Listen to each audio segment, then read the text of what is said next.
Amém? Muito feliz de estar aqui, gente, muito feliz. No final, eu tenho uma surpresa. Posso, Rodrigo, no final falar a surpresa? No final tem uma surpresa para mostrar para vocês aqui, como que Deus, Ele é tão perfeito, como que Deus, Ele é um Deus de processos, Ele é um Deus de graça, de favor. E eu quero, em nome de Jesus, te abençoar hoje com uma palavra que veio no meu coração. Eu falei, Deus, qual a palavra que vai ser ministrada nessa quinta? Como sempre eu pergunto para o Senhor. E uma palavra que veio muito forte. Essa ministração, como vencer o desânimo. Como nós precisamos de ferramentas. Porque não só numa fase como essa, mas quantas vezes na nossa vida nós lidamos com o desânimo, com desgastes emocionais. Momentos que nós pensamos em desistir, em acabar com tudo. E Deus, Ele é tão perfeito que Ele não escondeu aqui nessa palavra, Ele não escondeu que existiram homens e mulheres de Deus que pensaram sim em desistir de tudo, que estavam desanimados e cansados. Eu quero confessar para vocês aqui que essa semana, não lembro o dia exato, mas veio uma angústia no meu coração tão grande, um aperto. Eu sempre sou muito positiva, não deixo a peteca cair tão fácil. E de repente eu me vi tão encurralada, parece, pelas minhas emoções, pelos meus medos, pelos desafios que tem à nossa frente, pela economia do país, por tantas coisas que aquilo começou a me pressionar. E eu estava, sabe, parece que eu estava sendo empurrada para uma caverna emocional, para um lugar de medo. E aí umas 3, 4 pessoas vieram falar comigo e dizendo, eu estou com medo, estou angustiada. Eu falei, ah, meu Deus. E aí naquela hora que eu estava daquele jeito, eu procurei ficar com as minhas meninas, ficar com meu marido, mas aquela angústia não passou. Aquela angústia não passou. E aí Deus falou comigo, só tem um lugar onde essa angústia vai passar. E é quando você fica comigo. E me veio um desejo naquele dia, tudo que eu preciso é dobrar o meu joelho lá na sala sozinha. Tudo que eu preciso é chorar no colo dele. Tudo que eu preciso é expor o meu coração, as minhas fraquezas, os meus medos. Tudo que eu preciso é levantar as minhas mãos e pedir que Ele me segure. E são dias que tudo que nós precisamos é dEle e Ele é suficiente. O Senhor tem mostrado que Ele é suficiente. E eu quero falar para você, todas nós, um dia, já sentimos forças, sem forças para prosseguir, todas nós. Faz parte de ser gente, né? Faz parte de sermos seres humanos. Nós, sabe, às vezes nós não esquecemos que nós somos cristãos. A gente lembra que a gente é cristão. Às vezes nós esquecemos que nós somos gente. E gente sente, gente sofre, gente tem vontade de desistir, gente tem medo. E a palavra mesmo diz que Deus falou, olha, eu sei que vocês são pó, que vocês são tão fracos e vocês precisam de mim. Eu acho lindo quando Jesus diz, ei, eu não vim aqui quebrar a cana que já está rachada. E eu não vim aqui apagar o pavio que está fumegando. Mas eu vim para trazer vida. E eu creio que o Senhor nos pega com cuidado nesse tempo. Sabe, não queira ser forte o tempo todo. Você não daria conta de suportar a pressão. Não tenta ser forte o tempo todo. Porque tem hora que a gente tem que chorar. Tem hora que a gente tem que ir para o colo de Deus. Tem hora que a gente tem que expor as nossas fraquezas. E mais do que isso, às vezes nós precisamos ser reconstruídos nesse lugar. Às vezes nós precisamos de colo. Às vezes nós precisamos do renovo. Eu lembro que em 2011, passei um tempo tão difícil da minha vida, em todas as áreas, parece que estava tudo tão seco. E eu lembro que lançaram uma canção, que o nome daquela canção era Renovo. E não precisava ter me explicado nada sobre aquela palavra. Parece que quando eu lia renovo, eu sentia como se fosse um orvalho, aquele orvalho da manhã, aquele refrigério do Espírito Santo. Então às vezes nós precisamos ir para o colo do Pai, para ouvir as palavras que às vezes nós nos esquecemos no meio da guerra, no meio da tempestade. Sabe, é impressionante que a Bíblia também não esconde que homens e mulheres precisaram desse colo, usufruíram desse lugar, foram novamente cheios da presença de Deus, foram novamente reconstruídos. O desânimo, ele chega sem avisar. Você percebe que o desânimo, ele chega sem avisar na sua vida. Chega de mansinho. Acontece algo pela manhã que você não supera. Mas amém, né? Glória a Deus. Quando chega a noite, ali à tarde, mais uma coisa deu errado. Você já fica com o coração temeroso. Mas quando chega ali 6, 7 da noite, você vê que o dia está findando. E aquilo não mudou. E aí nós vemos aquela angústia apertando o coração, aquele medo. E parece que o desânimo se instala, sabe? Eu tenho descoberto, gente, sobre a minha vida agora falando, eu não sei se você se identifica com isso, eu sei que tem muitas mulheres que me escutam e que se identificam muito com aquilo que eu falo. Mas para mim, talvez não seja para você, mas para mim, um dos gatilhos do desânimo, que acionam o desânimo, é o desgaste. Todas as vezes que eu me sinto desgastada, seja em qual for a área, é incrível como o desânimo bate a minha porta. Sabe, às vezes um desgaste num relacionamento, às vezes você está se relacionando com alguém, você tem um desgaste com aquela pessoa, uma situação chata, né? Ela até é resolvida, mas ela é chata, seu coração, você já viu que às vezes você tem uma situação ruim com alguém, um mal entendido, né? Nós sabemos que, acho que 90% de todo atrito, né, de relacionamento é causado por incompreensões, às vezes pelo jeito errado de falar, né? Às vezes a comunicação falhou, e aí a gente começa a deduzir mais do que entrar no lugar da verdade, e aí você vai lá, resolve, mas seu coração fica machucado, você está desgastado. Aí daqui a pouco você já está pensando, não vou mais me relacionar com ninguém. Quem já falou isso? Não vou mais, eu desisto de ter amiga, desisto de... Aí, aqueles relacionamentos que você se deu, e você enfrenta a ingratidão. Aí você pensa, não ajudo nunca mais ninguém. Aí você já generaliza, porque você está muito ferido. Ei, não generalize na hora que você estiver ferido, por favor. Nem todas as pessoas são assim. E alguns desgastes realmente levam a gente para um lugar de desânimo. Sabe, às vezes desgaste no casamento. Talvez tem mulheres que estão me ouvindo que você já está tentando há tanto tempo que o seu marido entenda algumas coisas, que o seu marido saia, né? Eu recebo muitas palavras de mulheres que me dizem, eu estou cansada de vasculhar o celular do meu marido e encontrar pornografia. Eu estou cansada de ter um homem omisso do meu lado. Eu estou tão cansada de lutar. Parece que elas se sentem batalhando sozinhas, lutando sozinhas pelo casamento. E quando existe esse desgaste, parece que dá vontade de desanimar, de não prosseguir mais. Mas também existem os desgastes ministeriais. Eu sei que tem pastoras me ouvindo, líderes. A gente sabe, nós que estamos na linha de frente, nós sabemos o quão doloroso é muitas vezes. Quantas vezes nós somos desgastados por pessoas também que não nos entendem, às vezes mal incompreendidos, às vezes erramos de verdade, falhamos, erramos, e aí o desgaste bate à nossa porta. Parece que nós nos doamos e daqui a pouco nós não temos mais força. Gente, deixa eu tomar uma água aqui. Mas eu identifiquei algo em mim há muito tempo atrás, no Telmo também. Quantas vezes eu ministrei aqui na quinta-feira, e isso aqui estava lotado de mulher, e eu vim para cá mesmo por uma direção de Deus, porque se eu pudesse correr desse lugar eu corria. Quem me conhece de perto sabe que isso é verdade. As inseguranças que ainda eu luto, que fazem parte mesmo das feridas da minha história.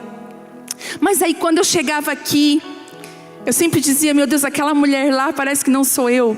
Parece ser uma leoa. E de repente aquela mulher que tinha vergonha de dar um pulo. Quantas vezes eu me expus aqui dançando, pulando. Quantas vezes falei coisas. Mas as minhas amigas, elas podem confirmar isso. Que ao sair desse lugar, descendo por aquelas escadas, eu já desci chorando. Falando assim, Deus, não quero mais pregar. Deus, não quero esse lugar mais. Parece que eu não preguei nada com nada, que tudo que eu falei não tinha sentido. Eu não sei se tem pessoas que se identificam com isso. Uma vontade de fugir, uma vontade de só amar a Deus e querer Deus, mas não me envolver em nada. Isso faz parte de um desgaste. Depois de um tempo eu fui entender que naquela hora eu estava mesmo sobre o poder de Deus. Eu estava debaixo da graça do Senhor. Mas a carcaça aqui é humana. É igual aquela palavra diz, né? O vaso de barro. O que é precioso é o que está dentro. E parece que eu me sentia tão desgastada. E o desânimo batia a minha porta. Sabe? Os desgastes que nós temos nas perseguições. Às vezes ser perseguido. Das desvalorizações que nós sofremos. Né? Uma coisa que desgasta muito são as perseguições. No trabalho. Às vezes até na sua própria família. Às vezes até dentro da igreja. Infelizmente essas perseguições vão desgastando. Tem tantos ministros que estão encavernados. Tantas mulheres, tantos homens que desistiram do seu lugar em Deus. Porque estão cansados, desanimados. Mas nós podemos dizer que existem 3 esferas de desânimo. Existem 3 esferas onde o desânimo pode se instalar. E eu queria falar para vocês que o primeiro lugar é nosso físico. Quando há o esgotamento físico. Eu não sei aqui quem já praticou algum exercício físico, né? E você sabe quando o seu corpo se esgota. Eu lembro quando eu tinha que fazer algumas repetições na academia. E o meu músculo, né? O meu braço já não ia mais. O meu músculo estava pedindo arrego, desesperado. E o professor falava assim, continua, porque é agora que você vai ganhar músculo. Até agora, você só fez um exercício simples, mas quando começa a doer, é que você está ganhando massa. Eu falei, uau! Então é quando começa a doer, quando você diz que não aguenta mais, é que você cresce em Deus. O desgaste físico, sabe? Eu queria falar aqui, incluindo homens que trabalham em serviços pesados. Tem homens que trabalham em serviços braçais mesmo. E chega 6 horas da tarde, esse homem está acabado, detonado. Eu quero dar um conselho para as mulheres. Não tenta resolver nada na sua vida, no seu casamento, com o desgaste físico do seu marido.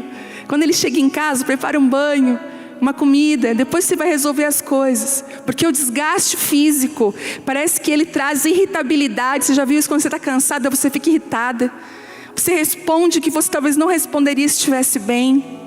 Mas eu também queria falar aqui de um desgaste físico, que esse é muito, muito, muito forte. Que são as mães com crianças pequenas e bebês, que estão privadas de sono, de se alimentar corretamente, estão privadas de ler aquele livro que elas queriam, estão privadas às vezes até de passar um tempo na presença de Deus. Elas estão privadas, e isso gera um cansaço tão forte, porque quando você não dorme, gente, o descanso é do Senhor. Posso ouvir um amém aí na sua casa? O descanso, ele é de Deus. Não negligencie o descanso, você precisa descansar. E às vezes, sabe o que eu vejo?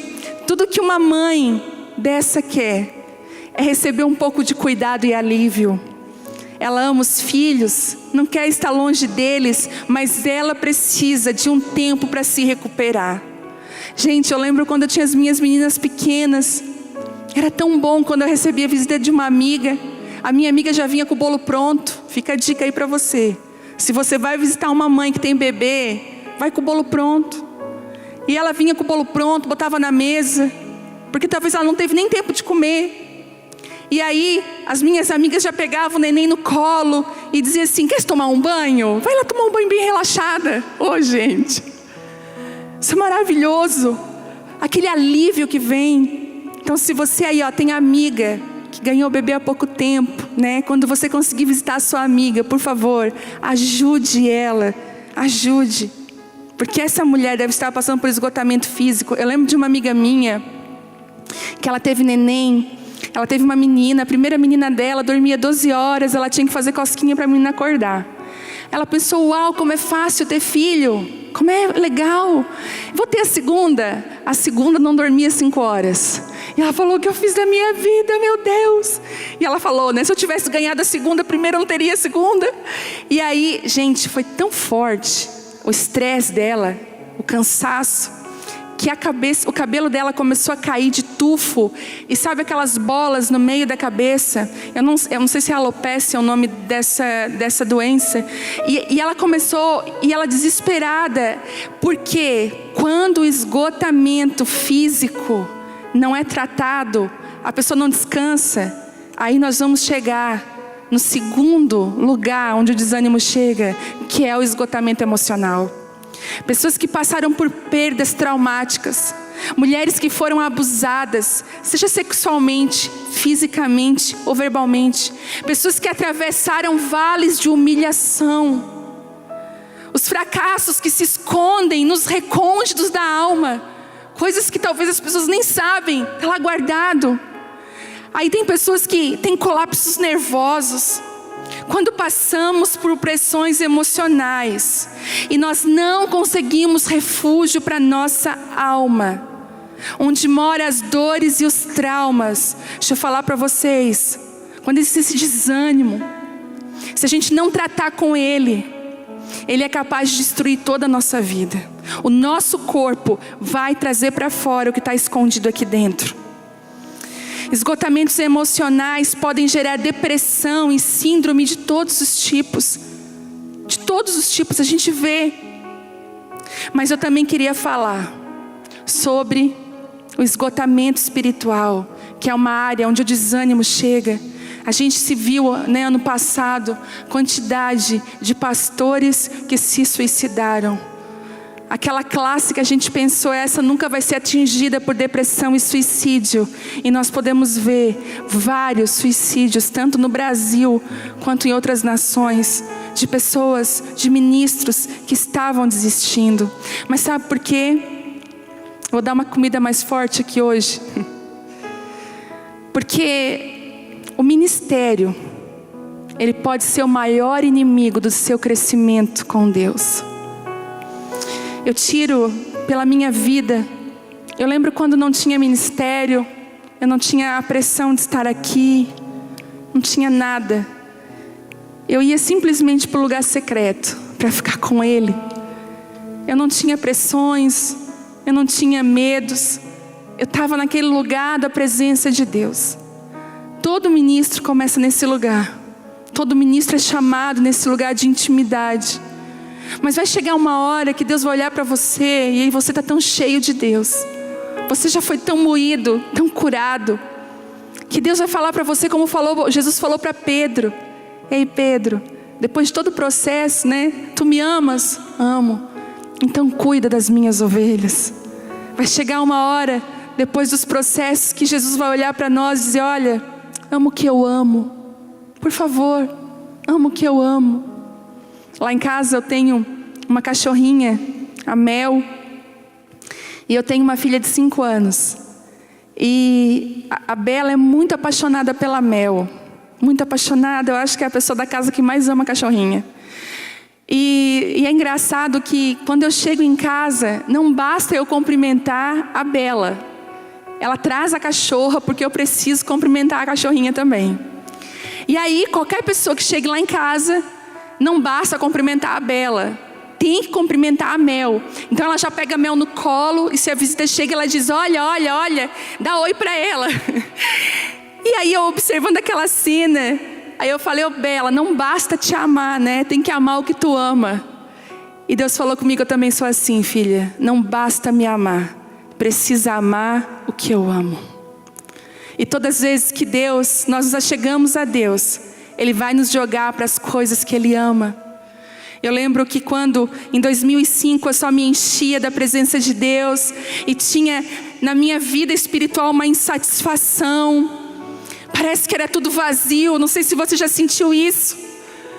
Ai, tá tudo tão vazio, eu busco, a presença de Deus está aqui, mas eu estou me sentindo tão vazia, parece que a minha religião é vã. Ai, Jesus. E aí eu comecei a clamar, porque não é a gente que clama não, é o próprio Espírito que clama dentro de nós. Quando você caminha com o Espírito Santo, Ele invade as suas orações. Você já não começa mais a orar o que você quer, você começa a orar o que está no coração de Deus. E parece que naquela época eu falei: Pai, o que o Senhor ama aqui em Criciúma, nessa cidade, eu quero amar também. Já não bastava só eu sentir o amor de Deus, mas parece que eu tinha que amar o que Ele amava. E Ele me mostrou as prostitutas dessa cidade, as pessoas mais improváveis. E eu podia pensar que Ele amava qualquer pessoa. Eu falei: Deus, o Senhor ama as prostitutas? E Ele falou: sim, eu amo, elas são minhas filhas. E eu não desisto delas. E eu quero que você as ame. Eu quero que você as chame para perto. Eu quero que você suba aquela zona de prostituição vestida de mim. Ai, nós precisamos amar o que Ele ama. E parece que quando nós entramos nesse lugar, o Espírito Santo vem de uma forma tão profunda. Mas mesmo assim, às vezes, os desânimos vêm, as vontades de desistir de tudo. Quem já nunca falou isso? Ah, eu vou desistir de tudo. E parece que Deus, Ele acende, sabe, algumas luzes internas para você parar. Para, filha. Eu lembro que ainda ano passado eu tinha aceito tanto convite para ministrar, E um dia no avião eu estava tão cansada. Tinha ministrado em 2 cidades, 2 estados muito longe um do outro. Tinha dormido 3 horas por noite. Eu estava com saudade de casa, cansada. E eu falei: ah, Deus, eu estou tão cansada. E o Senhor falou assim comigo: não ignore os sinais que você precisa ser restituída de tudo que você deu para a multidão. Não ignore os sinais que eu tenho dito para você parar, para você me ouvir. Então o esgotamento espiritual, ele acontece. Sabe, eu identifico também, eu não sei você que está na linha de frente, mas quando eu tenho excesso de aconselhamento, eu me sinto esgotada. Quando eu vou aconselhar, eu me sinto esgotada. Sabe, uma coisa que esgota espiritualmente você, o ministro, é problemas não resolvidos dentro da sua casa. E existem pessoas que vão ignorando sinais de que você precisa ser restituído. Sabe, e ainda existem os desgastes, não só quando as coisas são ruins, mas existem os desgastes quando ainda que esteja tudo bem, quando tudo está bem. Eu lembro que eu estava lendo a palavra, vários homens ali, quando passavam por momentos de guerra, de desgaste. Sabe, o desgaste vinha depois de uma vitória. Pessoas que passavam por pressões terríveis e venceram, se encontravam depois num canto jogadas. Eu me identifiquei muito. Eu já falei, né, que eu mesma, né, após ministrar, eu já fui tão assim, jogada num canto com desânimo. E eu queria que você abrisse a sua Bíblia, se você tem ela nas suas mãos, em Juízes 15, 14. E os céus hoje vão liberar um segredo para nós. Como vencer esses momentos de desânimo? Como vencer essas horas que você fica sem resposta? O que fazer? Vamos lá. Juízes 15, 14 diz assim: quando os homens, trazendo Sansão, se aproximava da cidade de Lei, os filisteus partiram ao encontro do grupo aos gritos de vitória. Mas o Espírito do Senhor veio sobre Sansão, e as cordas que amarravam seus braços se tornaram como fios de linho queimados ao fogo, e os laços que o prendiam se soltaram das suas mãos. E ao ver a carcaça de um jumento, e imediatamente pegou a queixada do animal e com ela matou 1000 homens. Então bradou com a queixada de um jumento: eu os amontoei, com uma queixada de jumento abati 1000 homens. Quando parou de bradar, jogou fora a queixada, e aquele local passou a se chamar como Ramate, colina da queixada.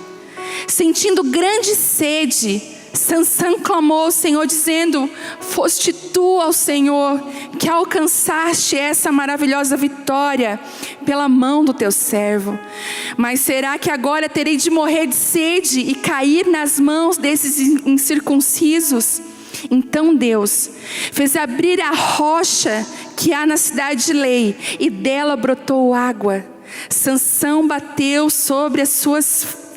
bebeu, suas forças foram revigoradas, ele recobrou o ânimo. E foi por isso que se deu a essa fonte o nome, a fonte do que clama, que permanece fluindo até os dias de hoje. Uau!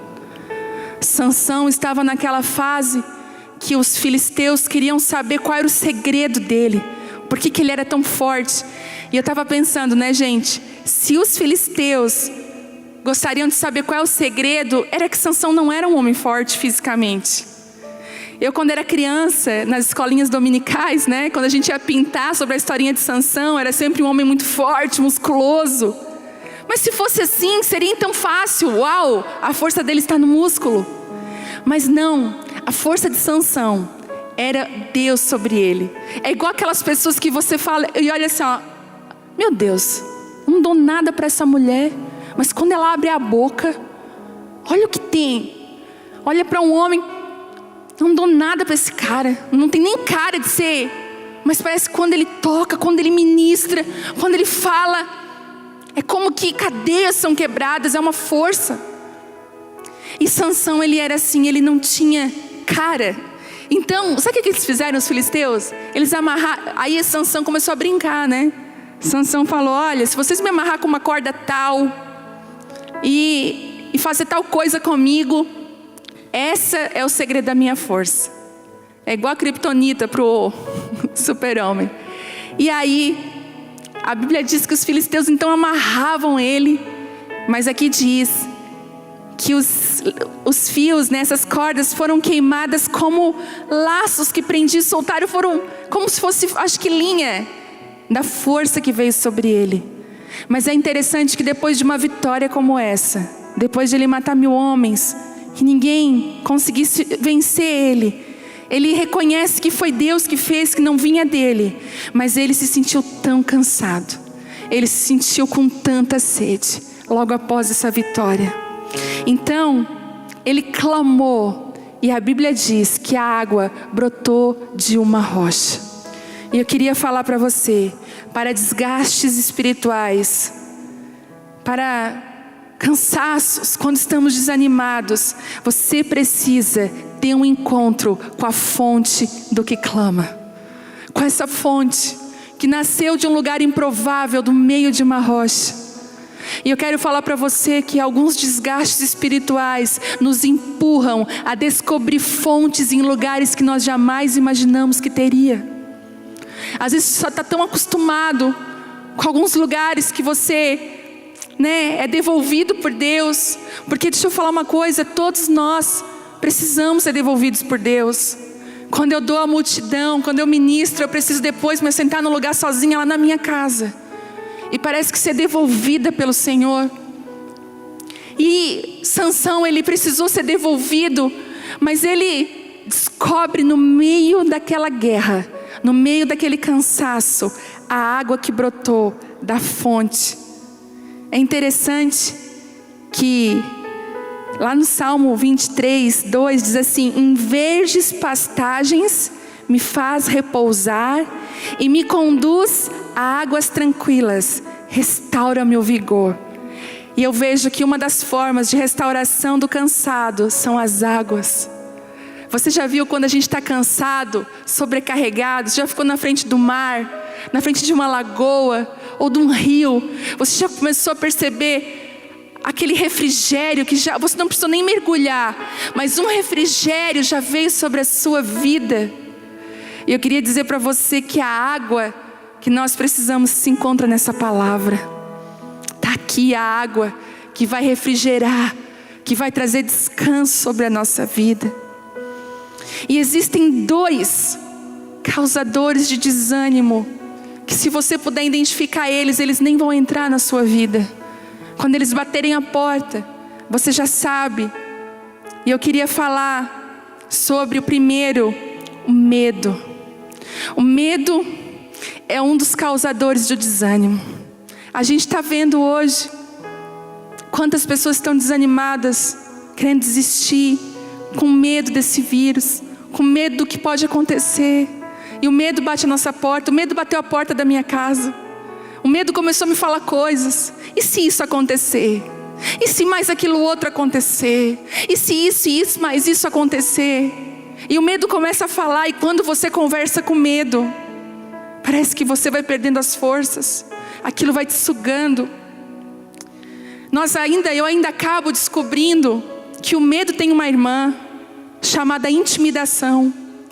Que parece que quando o medo dá uma parada, a intimidação chega para paralisar. Porque se o medo tem o poder de desanimar, a intimidação vem para algemar. Ela tem o poder de paralisar. E sabe, tem um profeta que eu amo muito na Bíblia, que eu recebo muito, que é o profeta Elias. E parece que o profeta Elias passou por isso. Um homem com uma intimidade com Deus, que sacudiu a sua época. Ele foi atacado pelo medo e pela intimidação.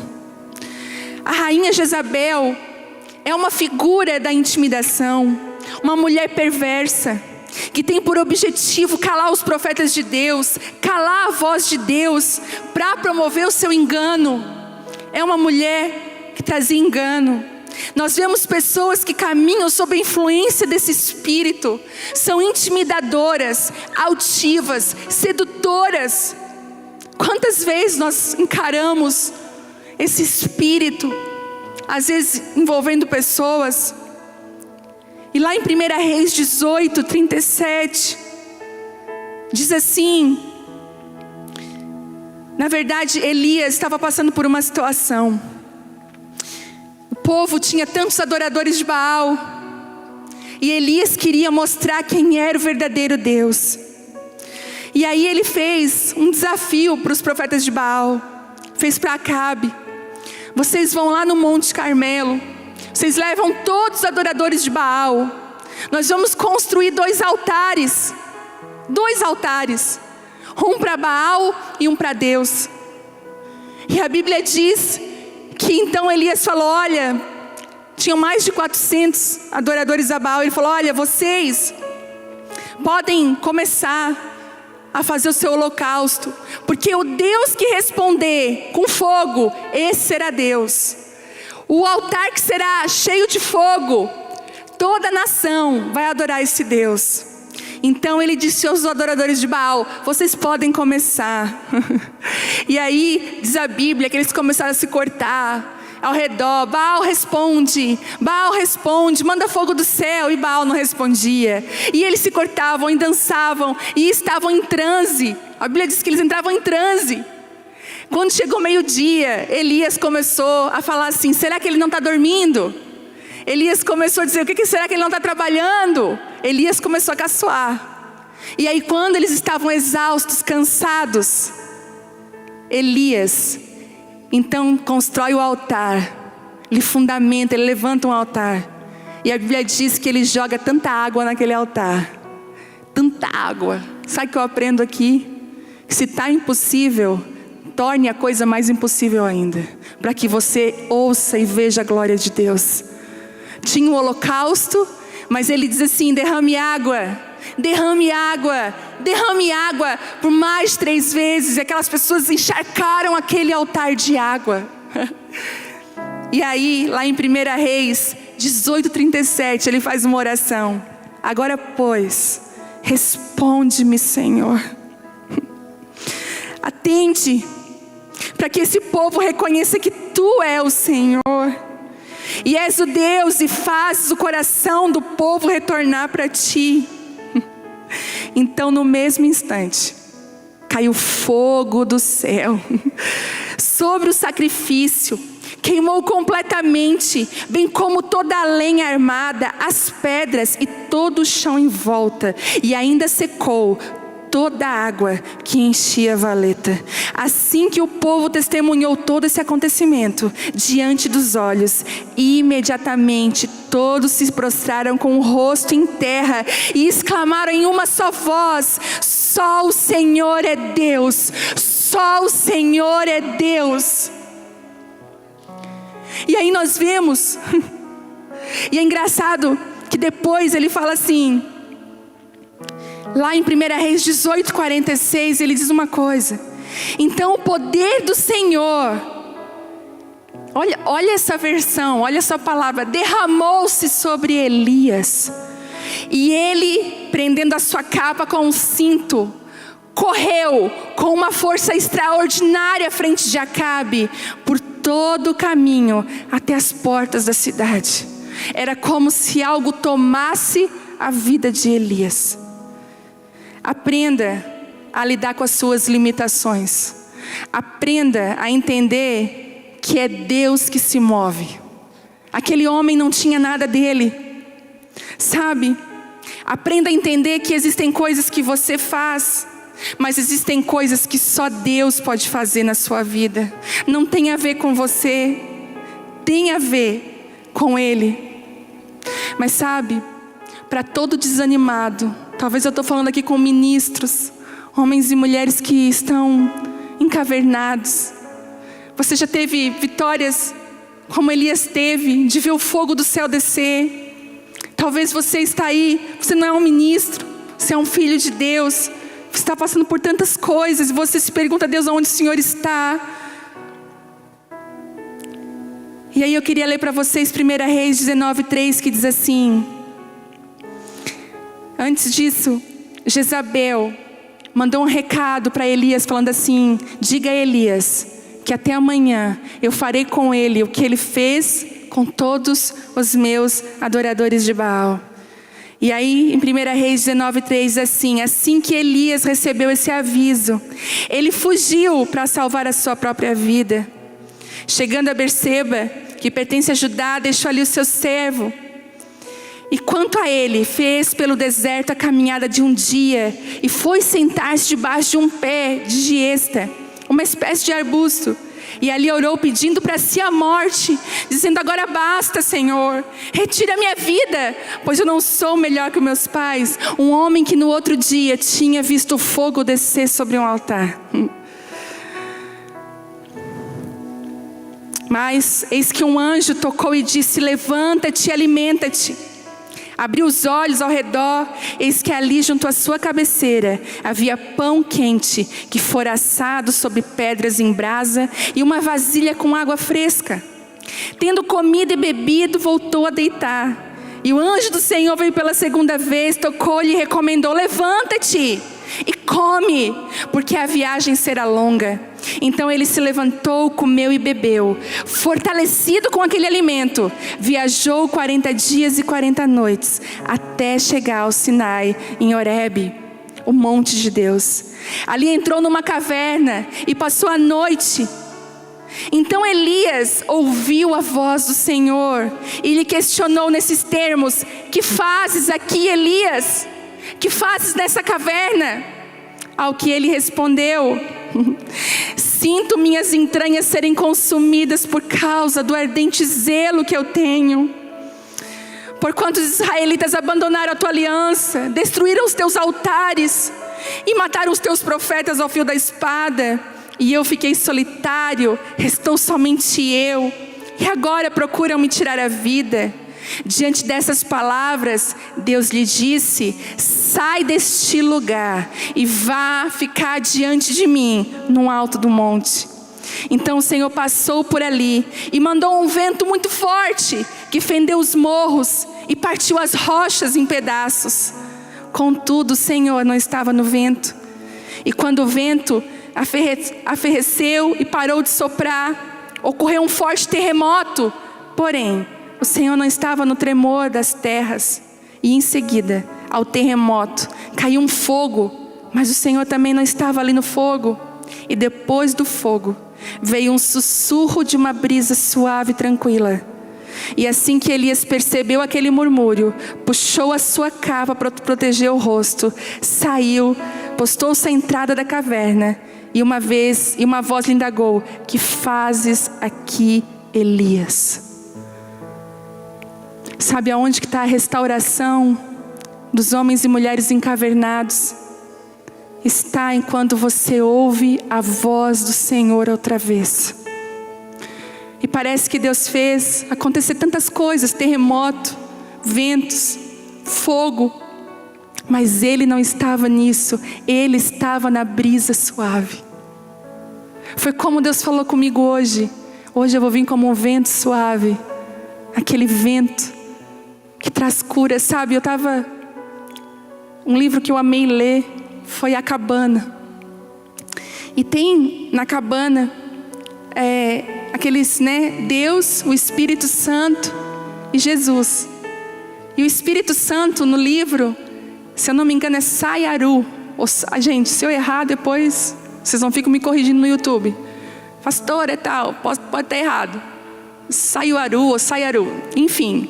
Quando o escritor estava escrevendo esse livro, ele queria dar um nome para o Espírito Santo, que fosse um vento. E ele disse que ele conversou com uma indiana no trabalho dele. A indiana ligou, trataram de assuntos de trabalho. E ele falou: olha, na língua indiana, como que é vento? Ela falou: olha, na nossa língua nós temos muitos ventos, porque cada vento tem um nome. E ele então ficou pasmo com aquela revelação. E ela deu uma lista de nome de vento para ele. E aí esse nome veio para ele. Uau, que nome lindo. E ele ligou para ela e perguntou: que vento é esse? Por que é esse nome desse vento? E ela disse: esse vento é aquele vento da brisa suave, aquele vento que vem depois do calor, é aquele vento do refrigério. Você já viu aquele dia de calor e de repente alguém abre a janela ou uma porta e você é tocado pelo aquele primeiro vento? Ai, que alívio! Foi esse vento que tocou a caverna de Elias. É aquele vento que diz assim: ei, eu não desisto de você, e eu te pego no colo, e eu vou recobrar as tuas forças, eu vou te devolver. Sabe, os reabastecimentos de Deus são curadores.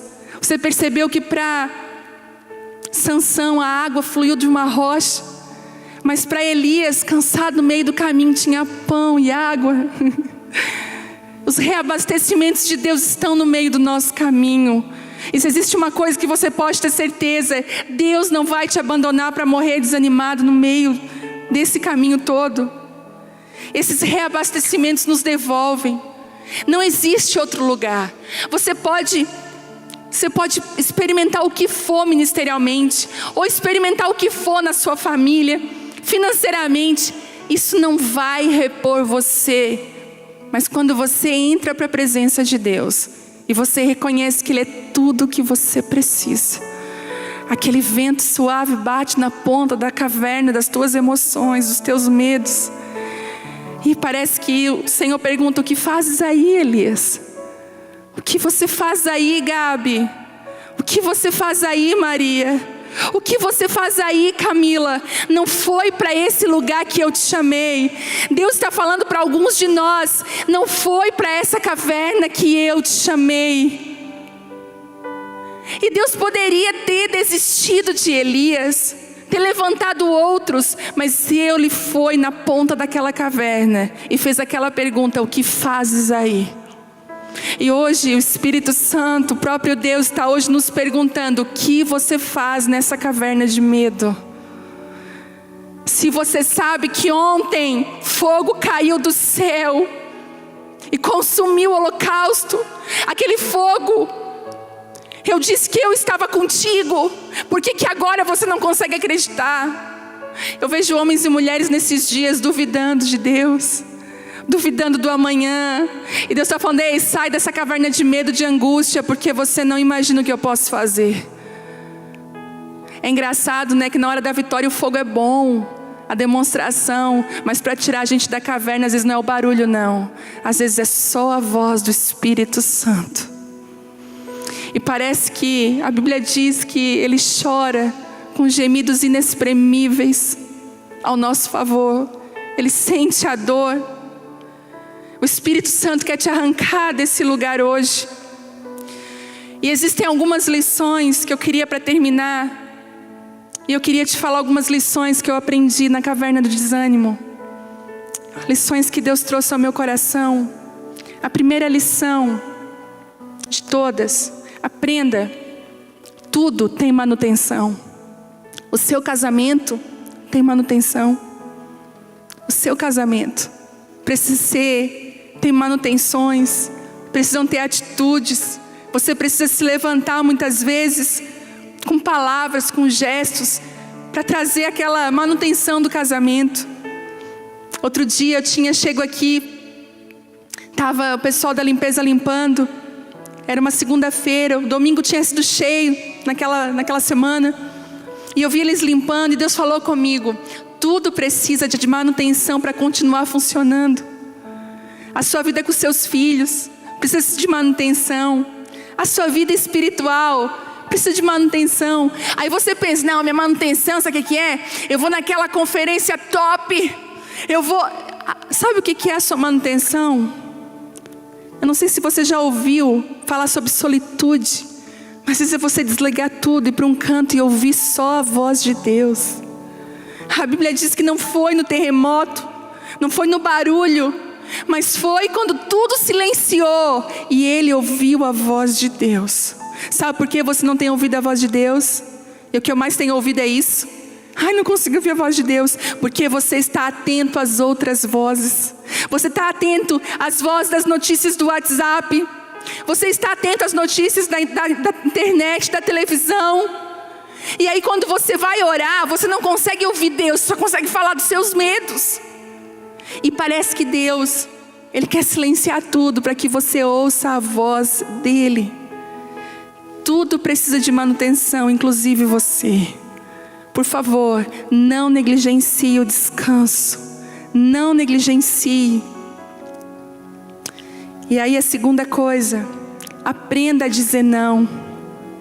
Aprenda a se envolver somente naquilo que Deus te chamou para estar. E para isso, tem a outra lição, a lição da identidade. Que você precisa cursar essa escola com Deus, de conhecer quem você é, quais os seus limites, onde você foi chamado para estar, porque isso vai te impedir de estar em lugares errados. A graça de Deus vai vir sobre a sua vida de uma forma tão profunda, tão profunda. E são algumas lições que eu aprendi durante o desânimo. E não se esqueça que a água que te revigora, ela flui de lugares improváveis. É uma água que não é o ministro fulano de tal que abre lá no YouTube e você bebe. Ela não é uma água que está disponível, ela é uma água que flui do impossível, que flui de uma rocha onde só Deus pode abrir. E não se esqueça que não são os barulhos que vão te tirar dessa caverna, mas são às vezes os momentos silenciosos que você tem com Deus. E você ouvir novamente a voz do Senhor, você precisa calar as outras vozes. Eu queria te abençoar com essa palavra hoje. Eu queria pedir mesmo para o Espírito Santo. Eu vejo brisa suave aí nas portas das casas tocando. Eu vejo brisa suave tocando agora em mulheres que estão com o rosto encharcado de lágrimas. Você que tem pensado mesmo em desistir, que você não aguenta mais, o desânimo bateu a sua porta, o medo. E Deus está falando: ei, olha para mim, eu nunca deixei você. E não vai ser agora que eu vou deixar. Eu vejo o Espírito Santo dando agora água e pão, alimento, para você não desistir, para você continuar nesse lugar. Você não precisa ter vergonha de ter medo, não precisa ter vergonha de desanimar, você só precisa se entregar para Ele, entregar o seu coração para Ele.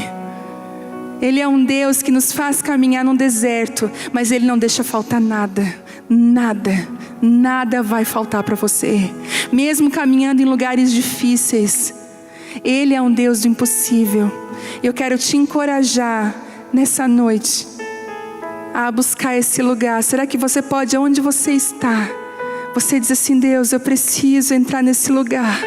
Sopra na minha caverna para que eu possa novamente ouvir a Tua voz, para que eu possa ser reposicionado no lugar que o Senhor me chamou para estar. Ah, Deus, me faz conhecer aquilo que eu nunca vi em Ti, desfrutar de lugares em Ti, Pai. Esse é quem Tu és. Nós não temos dúvidas que esse é quem Tu és, Senhor. Existe uma brisa tocando aí, você pode sentir. O próprio Espírito está aí, restaurando você, curando você, trazendo restituição no seu corpo. Pessoas que estavam cansadas, mesmo sem fazer nada, muita coisa, cansadas, sobrecarregadas. Pessoas que estavam cansadas na alma, desgastadas no espírito. Eu vejo o Espírito Santo restaurando você, reposicionando você. Que a graça de Deus, que a unção do Espírito venha sobre a sua vida, no poder do nome de Jesus. A surpresinha. Vai rodar um vídeo agora aí pra você. Tá pronto? Pode passar. Daí galera, beleza? Ó, a nossa surpresinha aqui, ó. Bora fazer uma surpresa agora.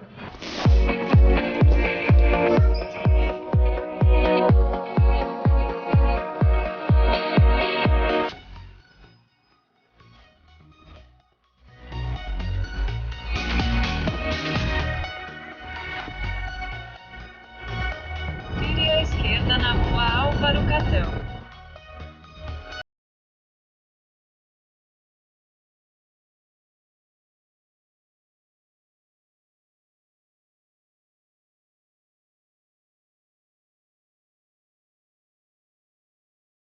Surpresa. Seu destino está à esquerda. Acho que vão, né?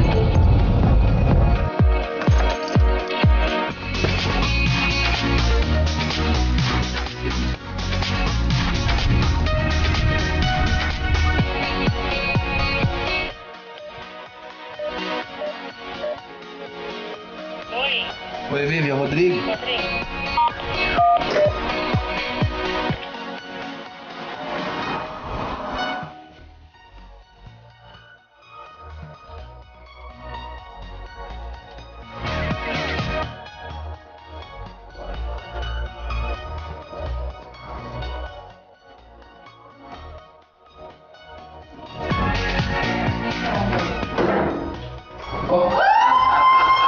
Ela tá esperando já. Olha ali. Olha ali. Meu Deus! Olha que legal, gente. Olha ali dela. Vamos abrir? Vamos lá? Vai lá, vai lá.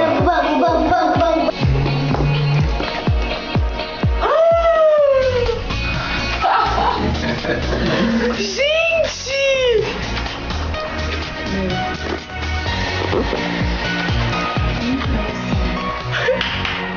Tem que filmar. Deixa eu ver como é que tira aqui, é cheio de... Olha aqui.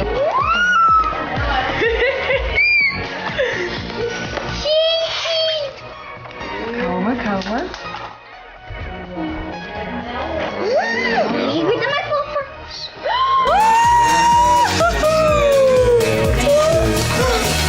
Gente! Ó, Deixa eu ver. Meu Deus! For fashion sense. deu até uma suada no olho agora. Que legal! Que emocionante, gente. Tira. Que linda, gente. Vira assim, ó. Olha que legal, gente. Top! Olha que legal. Dá pra crer nisso aqui. Olha que legal, gente. Olha que top. Feliz demais. Demais, né? Bom, gente, nós estamos aqui hoje felizes, recebemos um presente, né? O YouTube mandou para nós essa placa, que são 100 mil aqui, tá escrito, ó, 100 mil subscritos no canal, né? Então nós estamos muito felizes porque o canal é uma ferramenta que nós usamos para propagar o Evangelho. Não é para propagar o nome da Abapai ou de um pregador ou de alguém, né? Mas o nome do Senhor. Então são 100 mil pessoas que estão nos acompanhando. Então isso aqui é só materializando, né? Aquilo que a gente já tem, a nossa alegria. Porque a nossa alegria não é a placa, a nossa alegria são as pessoas alcançadas. Essa placa só simboliza, materializa essa alegria. Eu acho lindo que foi de uma forma orgânica, né? A gente nunca fez nenhum pedido para que as pessoas se inscrevessem, assim, no sentido, nenhuma campanha de se inscreva, promovemos. Pagamos para isso, foi tudo orgânico, desde os primeiros 15 inscritos, né? Nós temos lá registrado. E já estamos com quase 120 mil já, né? Em 3 semanas aí, um mês que atingiu 100 mil. Nós estamos felizes, né? Que venha de 1 milhão agora, né? Que é a próxima. E nós ficamos gratos ao Senhor. Celebramos. Eu quero também parabenizar toda a equipe de mídias que faz diretamente ligados, né? A transmissão, imagem, vídeo, áudio, tudo que envolve os midianitas, que eu brinco, né? Os irmãos das mídias. Então, obrigado. Trabalho nos bastidores, atrás das lentes, ninguém vê, mas é para vocês. Parabéns a todos que trabalham com mídias em todas as igrejas, que vocês são usados por Deus para levar a mensagem, né? Muitas vezes que não chega de forma natural, mas através da rede, da internet, chega nas pessoas e de alguma forma os abençoa também. Eu sempre digo que os mídias são um grande arco e as palavras são as flechas e eles são os impulsionadores disso tudo. Então, nosso muito obrigada. Deus abençoe. Celebramos.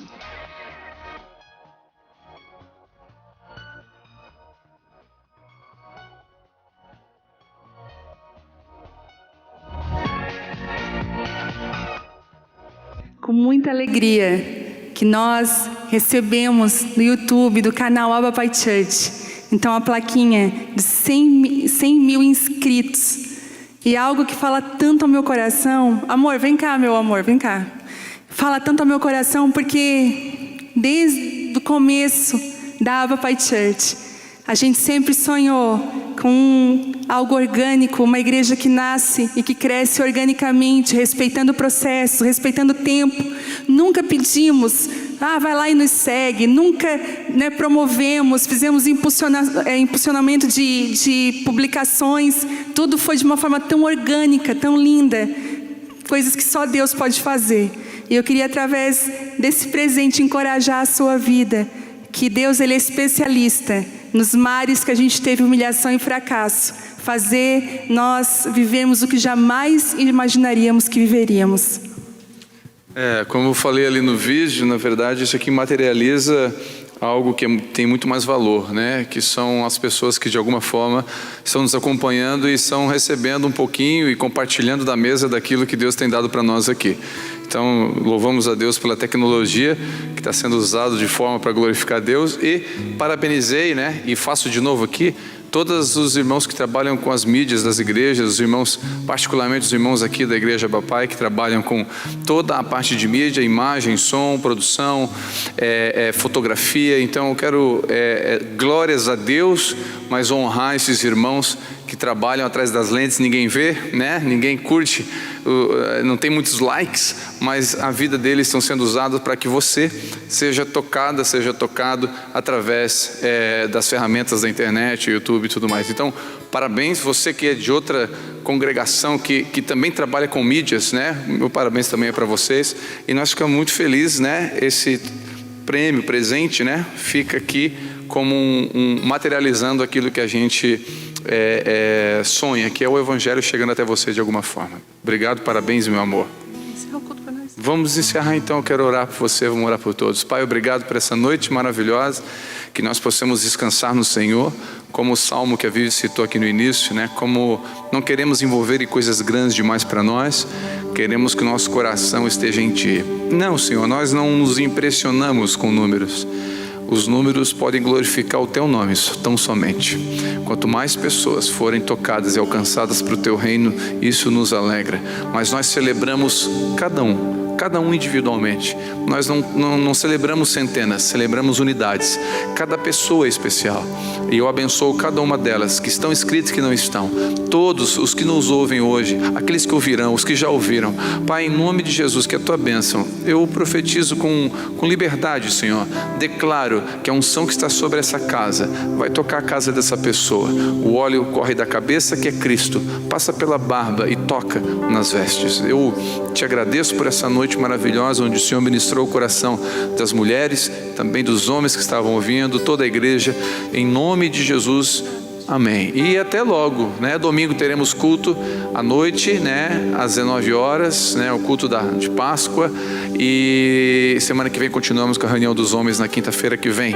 A igreja está virtual, mas ela não deixou de ser virtuosa. Sábado agora estaremos entregando 560 ovos de Páscoa para as crianças carentes da cidade. O Senhor levantou pessoas para ofertar e presenteá-las, e nós vamos estar levando, na verdade nós vamos chegar lá e dizer: olha, o coelhinho da Páscoa não veio, mas Jesus mandou entregar para você. Nós vamos abençoá-las, as crianças, e eu acredito que vai ser um dia maravilhoso. Apesar de tudo que está acontecendo, Deus continua sendo Deus, Ele continua sendo soberano, e nós somos eternos. Não esqueça, somos peregrinos e forasteiros aqui, temos uma vida eterna guardada em Jesus. Que Deus abençoe a sua vida, fique em paz, amém.